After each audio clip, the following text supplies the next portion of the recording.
2002. Yeah, 2022. I'm taking us back. I said, what you get for fooling with me, take it back. But anyway, 2022, we want to thank God for our streamers, the one who listen to us as these programs are streamed, this preaching is streamed. Thank God for you, and Happy New Year. Do, by all means, continue to pray for us. Take and turn your Bibles to Joshua, the 4th chapter, and verse number 4, 5, and 6. We'll read verse 7. I want to preach about, it's kind of fanciful, and I don't do a lot of fanciful preaching, but this is kind of fanciful. We have a saying. Well, let me read first, and then you can be seated. You got it? The 4th chapter, the book of Joshua, the 4th verse said, Then Joshua called the 12 men whom he had prepared of the children of Israel out of every tribe a man. And Joshua said unto them, Pass over before the ark of the Lord your God into the midst of the Jordan. Take ye up every man of you a stone upon his shoulder, according to the number of the tribe children of Israel, that this may be a sign among you, that when your children ask their fathers in time to come, saying, What mean ye these stones? Then ye shall answer them that the waters of the Jordan were cut off before the ark of the covenant of the Lord. And it came to pass over Jordan, when it passed over Jordan, the waters of Jordan were cut off, and the stones shall be for a memorial unto the children of Israel forever. We have passed over, have we? You know what the impending question is? What's now? We passed over. What's now? You may be seated. We have passed over. It is absolutely the truth that we have exit 2021, and we are here, present, and visible,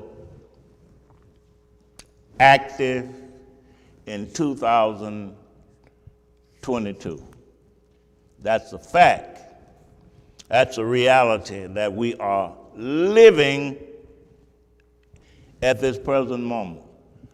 But that's not all of the story. When slaves were emancipated, when we and our forebears were emancipated, and many of our forebears retraced our steps back into slavery on our own accord. We did not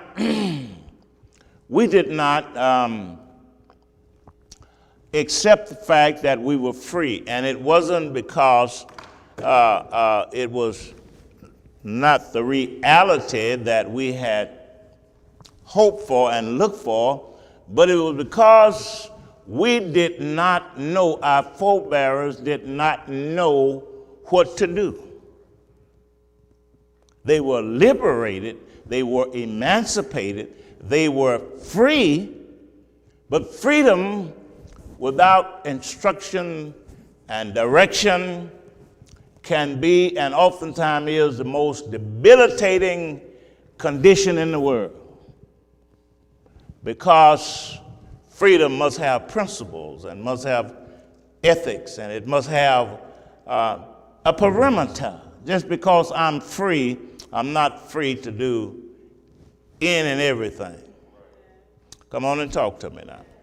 So we are what many people say, and the old saints, they had a way in which they would push this button as far as they could about I'm free. They would ask one another, I see my parent, my daddy in particular, said, "We made it, Percy."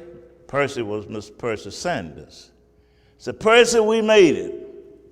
We done made another year." Percy would say, "Yeah," in the deep baritone voice he had. He said, "Yeah, we done made another one, Irving." But that wasn't all that was involved in in making the transition from 2021 to 2022.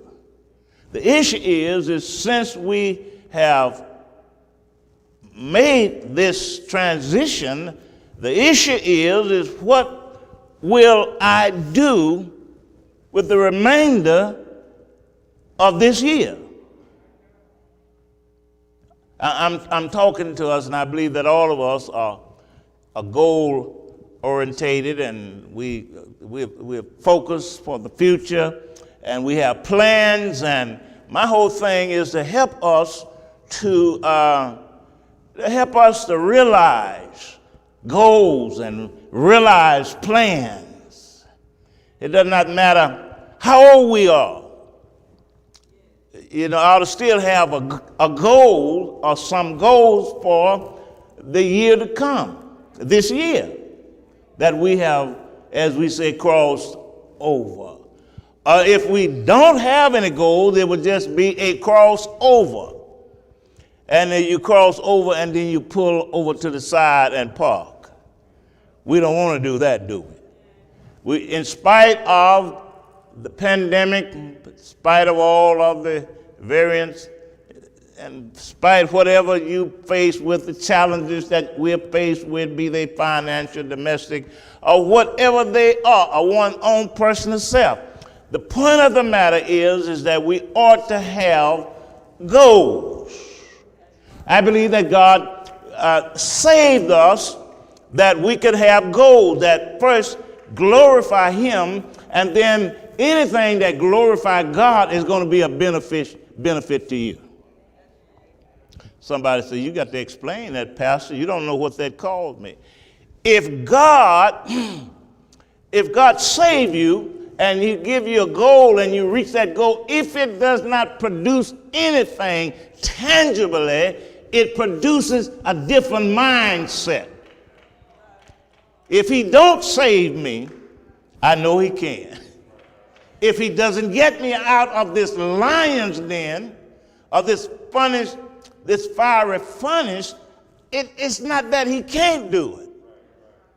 Do you hear what I'm saying? If God does not heal my body, He's still a healer.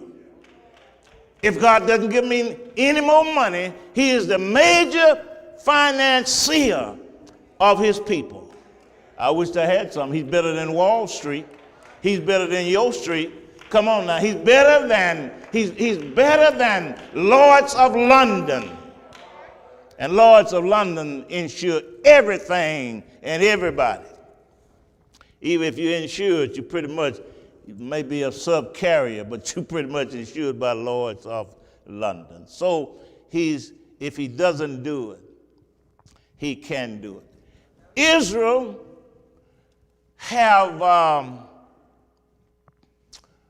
they have crossed the Red Sea, and under Moses they have wandered in the wilderness 40 years, and they have been brought to the Jordan by Joshua.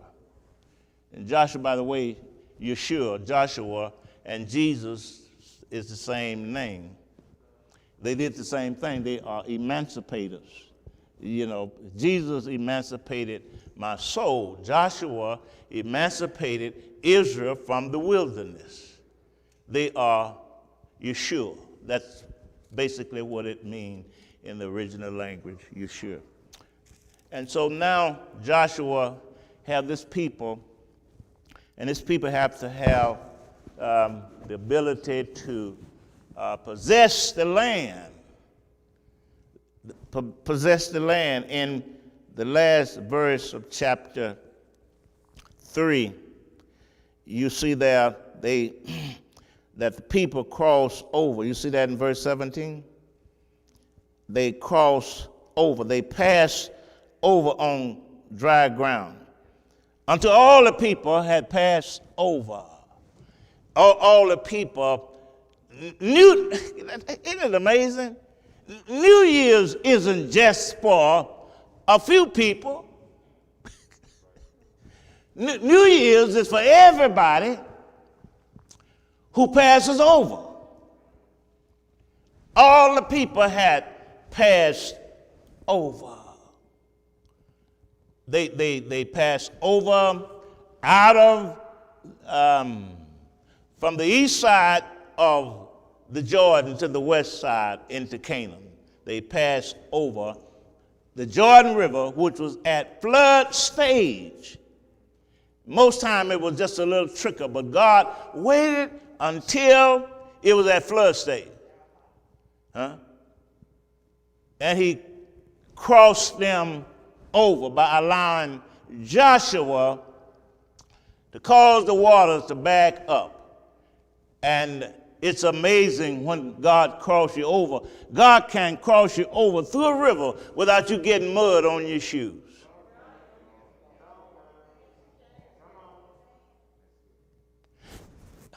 I believe that God is able, not because I deserve it, but I believe that God is able to take care of me. That shall not be my chief aim and chief concern and chief worry. If he takes care of the little birds and he paints the flowers, I believe that God can take care of me.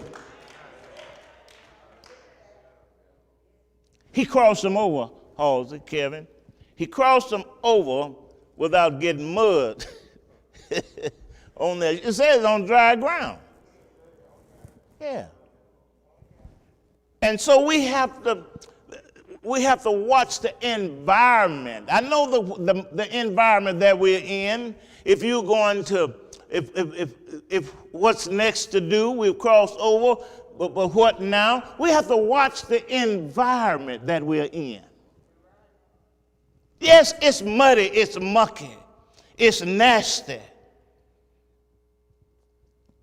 But nonetheless, God can cross us over without us becoming contaminated. I wish I had somebody.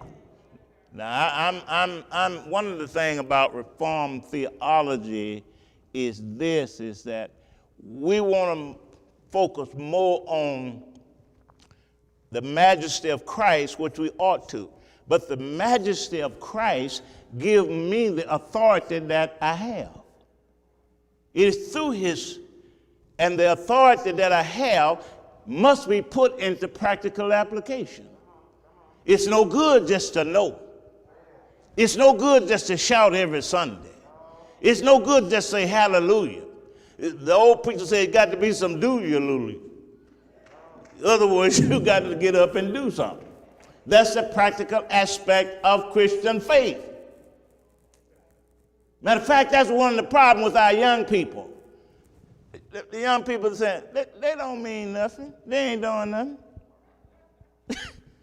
they just playing. In other words, they just jiving. All of that.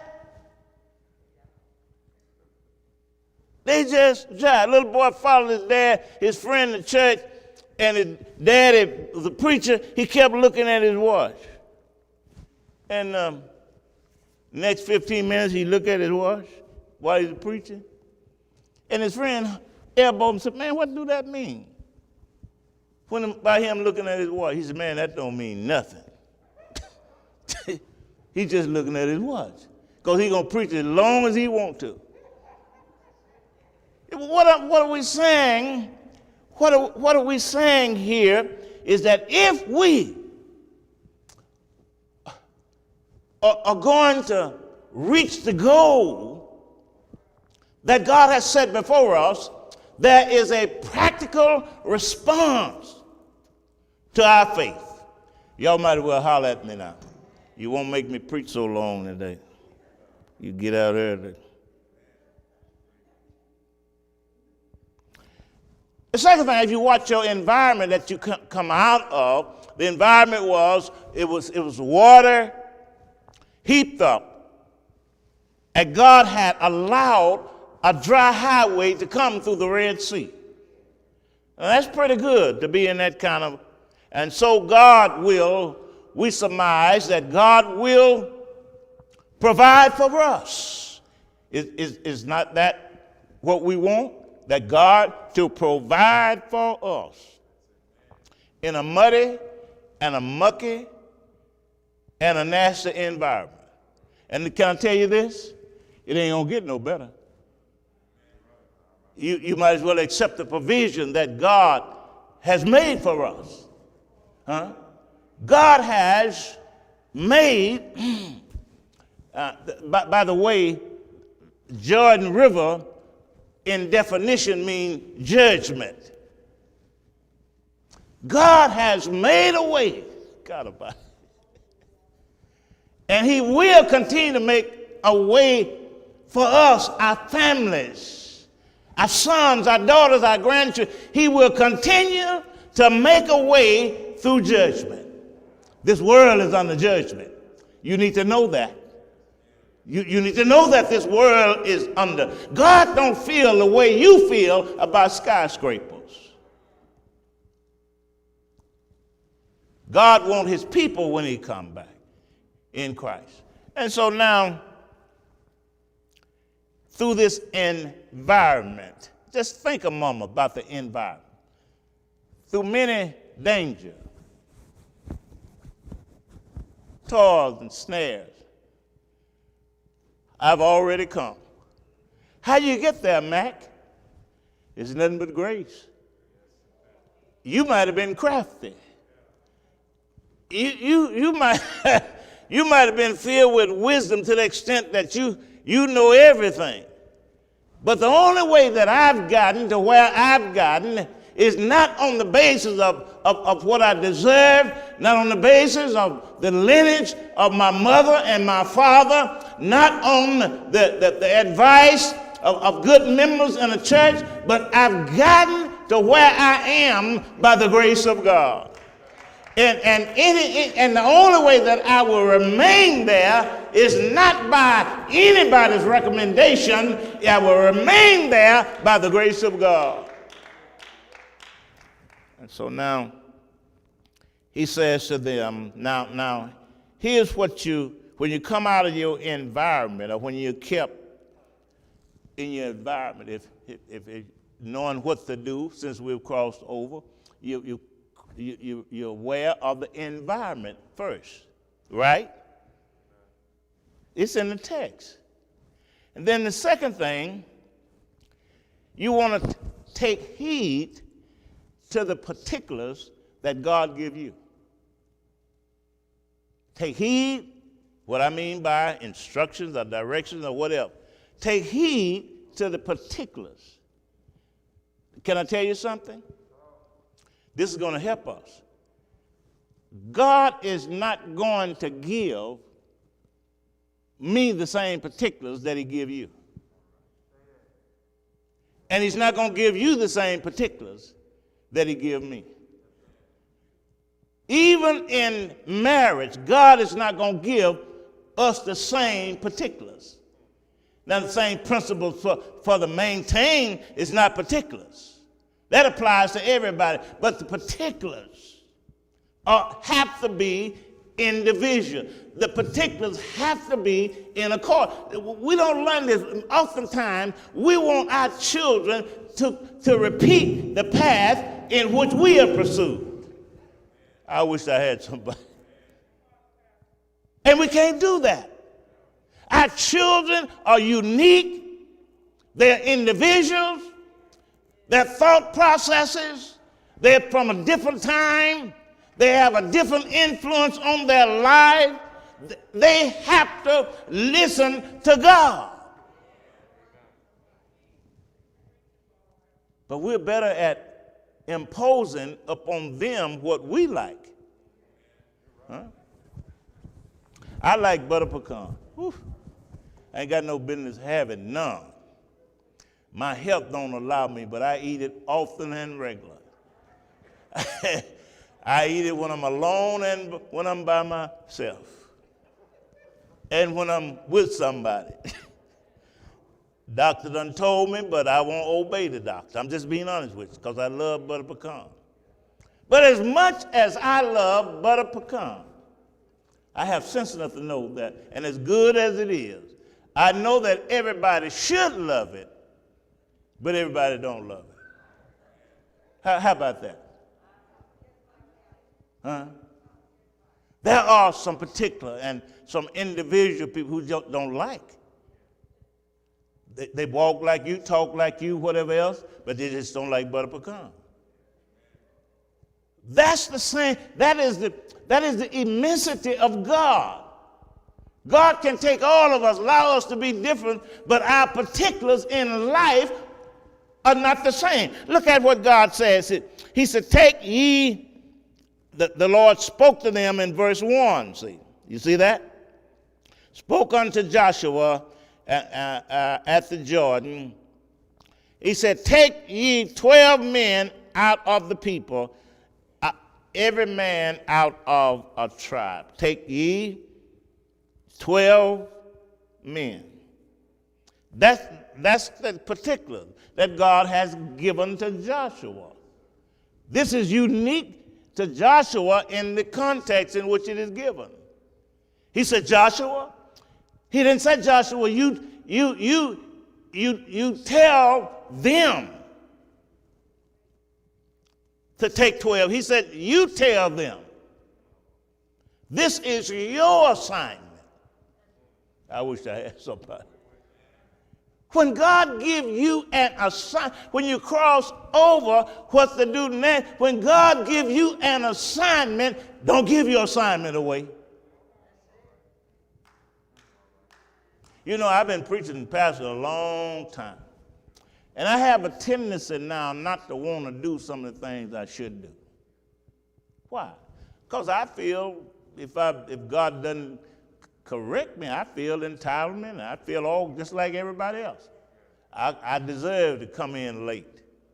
You know, that's the reason why people come to church late. They deserve to come in late. See, because they didn't feel they deserve to come in late, they get up early.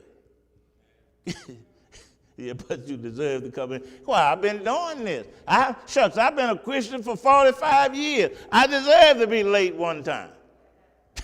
Come on now. But God, there's no deserving when it comes to God. All of it is by the grace of God. He says, this is the particular. Take you 12 men out of the people, out of every tribe of men. Don't get. Now this is what I would have done. I wouldn't have went to 12 tribes. You know what I would have done? I would have went to 6 tribes and got 2 men out of every tribe. And that way I don't have to do all that other stuff. All that other negotiating. You know, some other folk in them other tribes that I don't like. So I don't want to deal with them. I just get 2 from Reuben, and 2 from Gad, and 2 from Manasseh, and 2 from Judah. He said, every man. Why? Fair, honest, and godly representation. God doesn't prefer one before another. And so he says to us, you cross over now what? You got to get rid of some of your biases.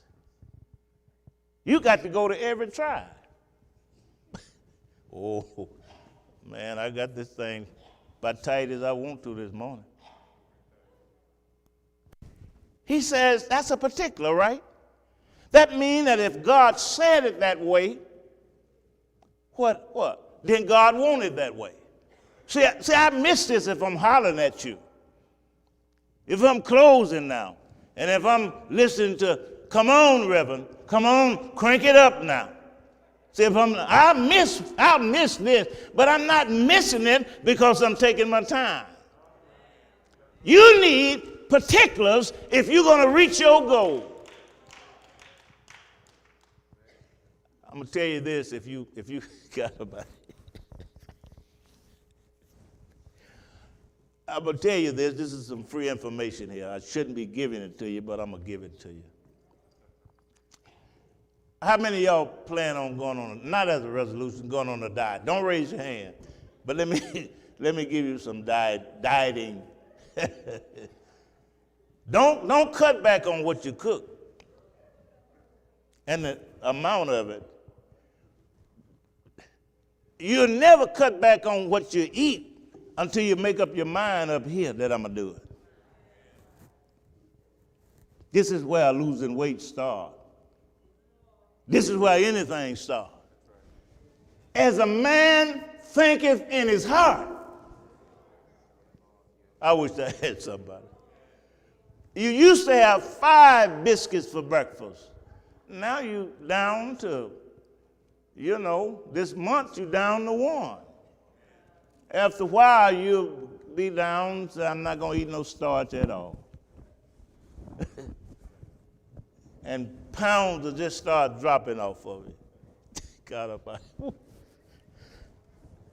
Somebody said, I ain't going to do that. I know what y'all are saying. But the idea is, pay attention to the particulars that God give you. He said, take one man out of every tribe. And then there's another particular in verse 3. Command them. He says, command ye them, saying, take ye hence out of the midst of Jordan, out of the place where the priest's feet stood firm, 12 stones, and ye shall carry them over with you, and leave them in the lodging place where you shall lodge this night. In other words, he says, you need to go right in the midst of the Jordan, where the priest's feet are, where it's dry ground. Take 12 stones that have been uncovered by the receding of the water. Take every man, take a stone, and take it to the other side, and leave it where you're going to lodge tonight. Now that's clear. That's clear. A fella take the stone, so I've carried the stone about as far as I'm going to carry. You got to follow through with what God commands you to do. Oh, man. You got to follow through. You can't play with it. Please hear what I'm saying. Why? Because God gave you the particular. He didn't give it to nobody else. You don't follow God like you buy insurance. I told you all the story about I put my oldest son on my insurance against better judgment. My wife said, you put the boy on there. I said, oh, baby, I don't want to put that boy on there. I know what boys do when they get about 18, 19 years old. I said, I don't want to do that. She said, put him on there. And, she twisted my arm, and I put him on there. He went right on and had him a real good accident. Made my insurance go up sky high. I called Mr. Allstate, said, Mr. Allstate, I want to remove Marcus Paul.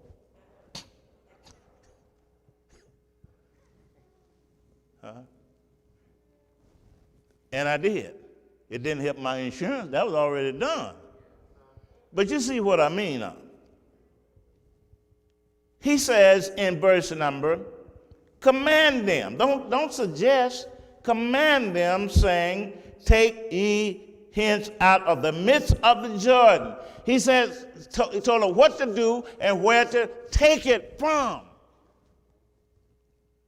Listen, this is your roadmap, whether you like to read it or not. This is your vouchsafe. And I've traveled enough to know that everybody doesn't read a map as well as other people. Everybody doesn't read a GPS. Some people, I don't even know how to hook mine up to my car. You know, I don't even know, so I don't even bother, but I can read a map. Everybody doesn't know that north and east goes together when you're traveling, and south and west goes together. Everybody doesn't know that junctions run along a different way and then turn and go back the other way. There are junctions on the highway. Everybody doesn't know that. But if you don't know it, before you drive too far, you need to stop and ask somebody. That's the way life is. Stop and ask somebody who knows. That's how you reach your goal. That's how you reach your goal. That's how you reach the goal that God has given you. Because as you go along, you're glorifying God in the process. Do you hear what I'm saying? So, Kevin, the first thing they did is that they recognized the environment that they came out of, a muddy, mucky, and then dangerous environment. And then secondly, they took heed to the particulars. The personnel in verse 2. Command ye them, these men that they had, the 12 men, that's particular, 12 men. These men were prepared to do what they were supposed to do. These men had been given to them by God.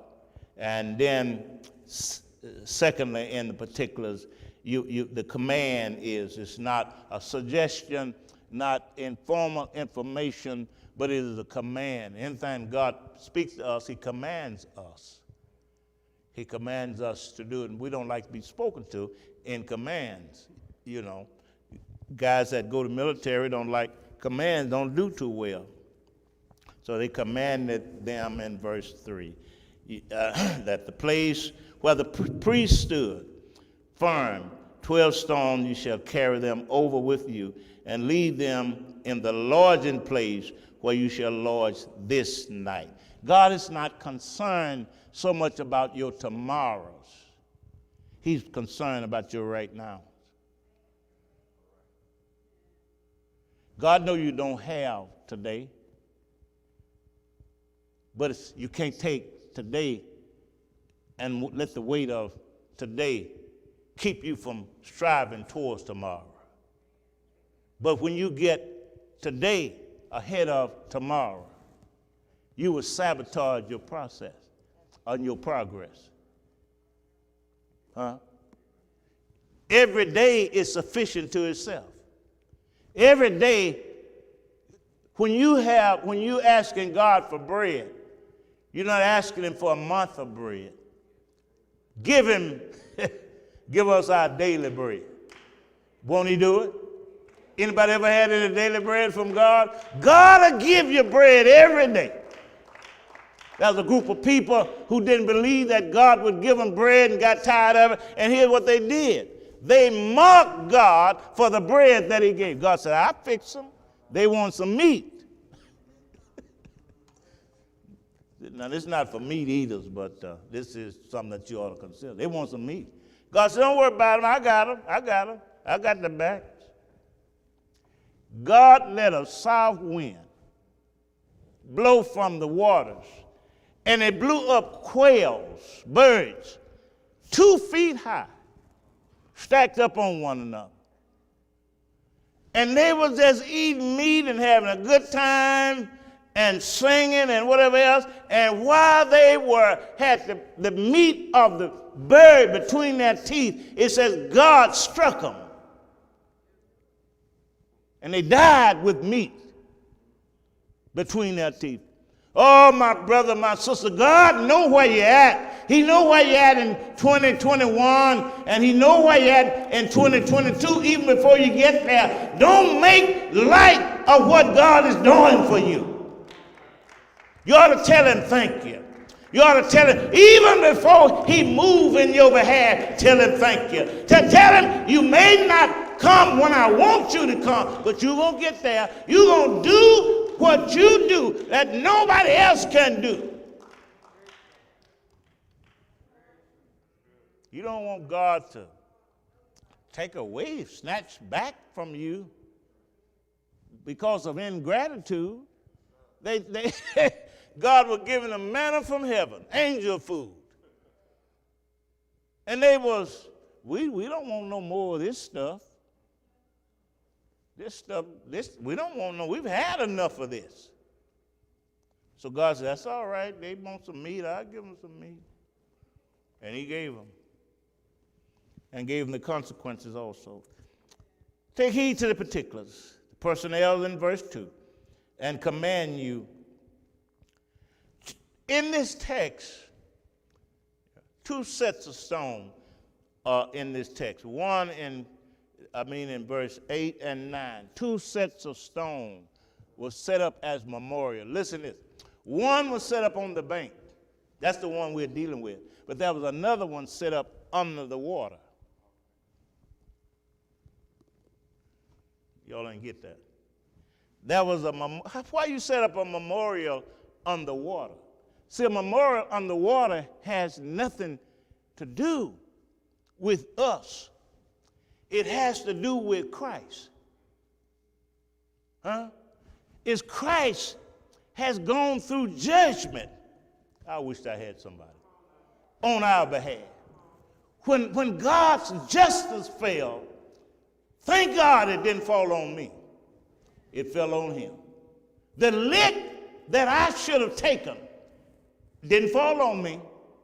It fell on him. When judgment fell at Calvary, judgment did not fall on me. It fell on him. Thank God I'm saved. Thank God I'm being sanctified. Thank God that God had looked beyond my fault and saw my need. Thank God that I'm on, I can say with all assurance that I'm on my way to Beulah land. Well, every day will be Sunday. Sabbath will have no end. Thank God, because of the judgment that fell on him that should have fallen on me. The Jordan is judgment. It represents judgment. Being under the water is judgment. The water, when it returned over the stone. Oh, brothers and sisters, but the stone is not, not submissive to judgment.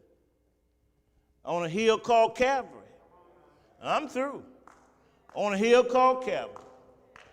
On a hill out yonder called Calvary. Jesus paid it all. The old preacher said, all to him, our old sin had left crimson stain. But he washed me whiter than snow. So you want to watch your entry. Watch what God has brought you out of. Take heed to the particulars that he has given you. Know that there are 2 sets of stone. And then I want you to be comprehensive. Verse 4 and 5. 12 men who had been prepared. He said, pass over before the ark of the Lord your God into the midst of Jordan, and take up ye every man of you a stone upon his shoulder, according to the number of tribes of the children of Israel. Be comprehensive. Be covered. If you follow God, you'll be covered. Then this shall be a sign among you. that when your children, now this is something here that needs a whole lot of treatment right here, that when your children, oftentimes, I'm going to just tell you about me, talk about nobody else, but I sit down and I weep to myself many times as how I have, as a father and as a parent, of how I have dropped the ball in raising my children. I weep. Because this verse number 6, when your children ask their fathers in time to come, children have a way of saying, you know, when I was a little boy, I used to see such and such thing, Daddy. I didn't understand it then, but I understand it now. Man, children will throw it back on you.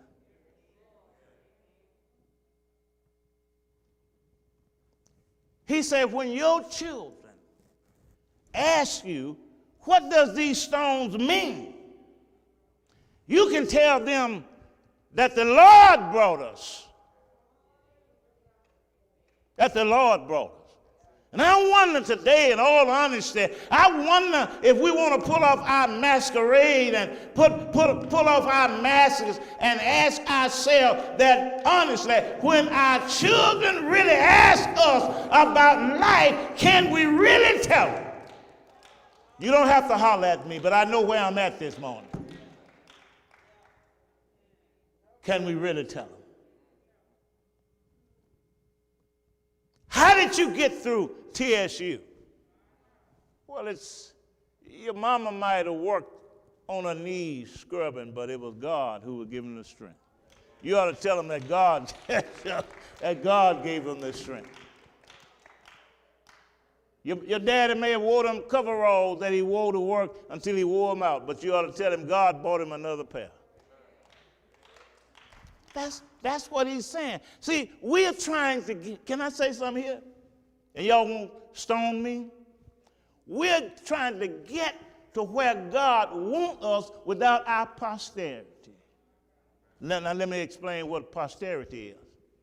Posterity is your seed. We are trying to go to glory without taking our seed with us. Without being a sign, without being an emblem. That when our children see us, I put a disclaimer in for myself up front, so if I hit anybody else, I'm sorry, but I already got me. Why do you do this, Daddy, that way? Because the Lord. Because the Lord requires it. I believe that the Lord can be more influential on a 3-year-old than Disneyland.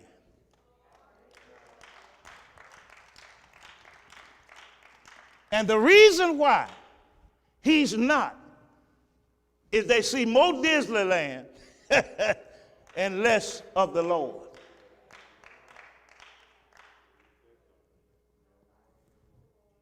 Oh no, God made the world. Whatever's out at Disneyland, God made it. I wish I had somebody. He may not have made the wheel, but he gave men the mind to make it. The cotton candy that baby eat, God made it. All of the fun and joy out there, God made it. And you mean to tell me that here comes something, some entertainment can have more effect upon a child than God? Can't happen. What does these stones mean? And let me particularize them. What does these stones mean to me? You do know, I'm going to tell the truth about mine. Y'all know, when I was young, and I'm through. When I was young and I wasn't saved, and my my refreshment, my beverage that I used to like, it was different from the one that came with the groceries. And then I learned that shortcut, just put it on in with the groceries. My oldest son was no more than 3 or 4. And I said, go get Daddy what he drink. he never did come back with no Coke. You know why? He never saw me drink a Coke. He saw Mr. Miller.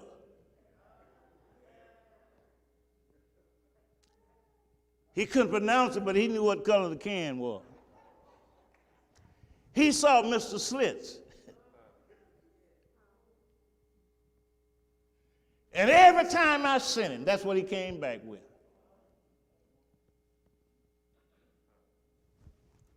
We're trying, don't care where we are and how we're broken. Don't ever stop calling your children. Don't care what they do, those are your children. God gave them to you. And I said, all I've said to get to this. We're trying to get to the promised land and trying to get the blessing without carrying our posterity with us. When your children ask, he didn't say when your aunts and uncles. When your children ask their fathers, what does these stones mean? I live in a real world where I understand young people, got to be young people, and they're going to go off a little ways, but don't go so far you can't come back to God. At a time when I was young, I did what I wanted to do. But thank God that the teaching and the training. I got grandchildren just like you. They basically do what they choose to do. But don't stop praying for them and don't stop telling them. And don't stop. And here in this text, it's not only he's talking about telling them, but he's talking about modeling it. What does these stones mean? What does that show you about a child? It shows you the observation abilities of a child. You think children not paying attention? Shh. They know what can you drink out of because they've been paying attention. The point is that at some point or another, we got to reckon with the fact that God is right and I'm wrong. We've crossed the Jordan now. We're at Jericho. Actually, they right across from Jericho. But actually, where they are, you know what that word means? I forget the name of it. I'll call it in a minute. But it means the reproach of God has been rolled away. The reproach, the shame of Egypt has been rolled away. Gilgal, that's what it means. They're at Gilgal.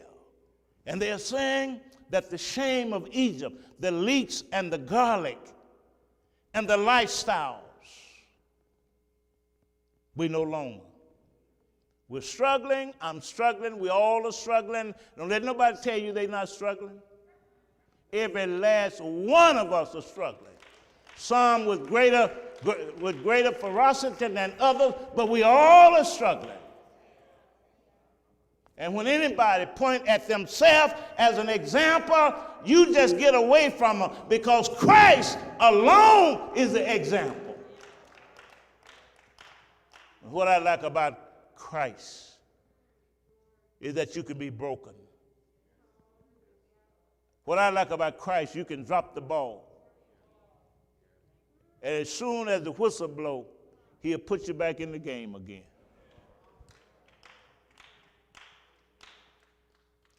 What I like about Christ, he'll never tell you, well done, until you're through. And you know what's going to happen to me? I don't know about nobody else, Kevin, but you know, what's going to happen to me one day? Soon and very soon, I'm on my way to go see the King. I've watched the Rockets play. I watched the Houston Texans. I watched a whole lot of things, but soon and very soon, I'm going to see the King. Why you going, Mac? Because there's no more dying over there, no more crying over there. Every day will be howdy, howdy, and never goodbye. I'm going to see the King. Anybody in here on their way to see the King? Yay!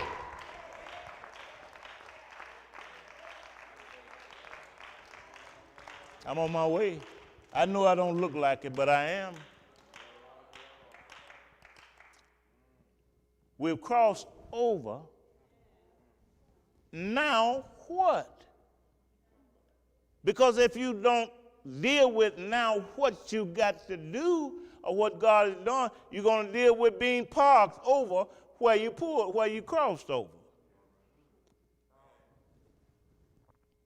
And that's not Christ's way. His way is to prosper us. His purpose is good toward us. It's not bad. But we have to begin, regardless of how ugly it looks. We got to be honest with ourselves. We got to be honest and say, God, you're right. Give me grace. And we cannot get there, because that was what I was trying to reach, is the 6th and 7th verse, is that they asked the question.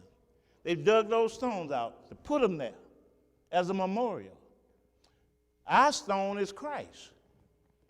Christ is our rock. That is the greatest need for the Christian family, is Christ to be lifted up from the earth. And if I be lifted up from the earth, I'll draw all men unto me. I'm through, but is there anybody came to Jesus one day? Is there anybody in this place came to Jesus? You know how I came to him? I came to him weary, wounded, and sad. But I tell you what I found. I found in him a resting place. Kevin, come on over here, man, before I start shouting.